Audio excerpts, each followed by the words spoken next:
Advantage आहे का? तर हो, ऍडव्हान्टेज तर डेफिनेटली आहे.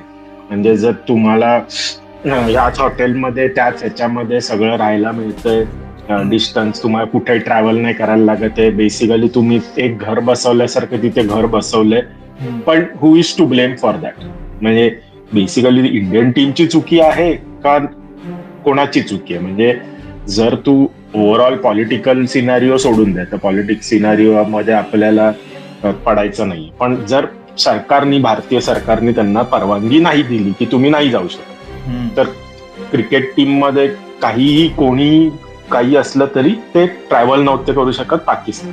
हम्म, सो दोन ऑप्शन होते की भारताविरुद्ध बिना खेळायचं चॅम्पियन्स ट्रॉफी, मग हे दुबईला हे करायचं.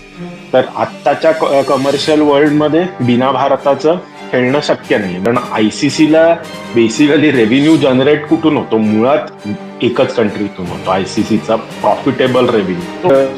ह्या सगळ्या सिच्युएशन मध्ये आयसीसी हॅड नो ऑप्शन, पण दुबईलाच ठेवायचे होते मॅचेस.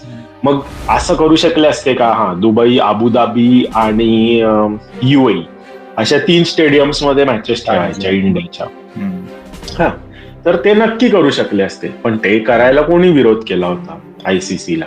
तर नाही केलं त्यांनी. पण तरी सुद्धा at that point also hotel वगैरे तर एकच राहिलं असतं, फक्त प्लेइंग कंडिशन थोड्या वेगळ्या झाल्या असत्या. अगेन प्लेइंग कंडिशन वरती आर्ग्युमेंट करायला गेलं तर आता एवढी मोठी गॅप झाली, right? So ICC has enough time to change the conditions on the pitches. की आपण 2023 वर्ल्ड कप मध्ये बऱ्याचशा टीम्स कमी व्हेन्यूज वरती खेळल्या होत्या, आणि आपण 10 व्हेन्यूज वरती, ते पण नॉर्थ, साऊथ, ईस्ट, वेस्ट सगळं भारत ट्रॅव्हल करून खेळलो होतो, आणि तरी सुद्धा आपण फायनलला पोहोचलोच होतो.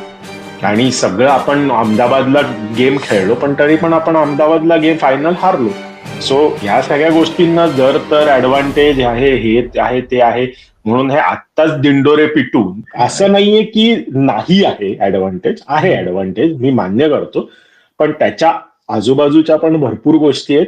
सो असं काही नाहीये की ते आहे म्हणून इंडिया चॅम्पियन्स ट्रॉफी जिंकली. जर ह्याच माइंडसेटनी साऊथ आफ्रिका भारताच्या विरुद्ध खेळायला आली, तर त्यांनी खेळायलाच येऊ नये.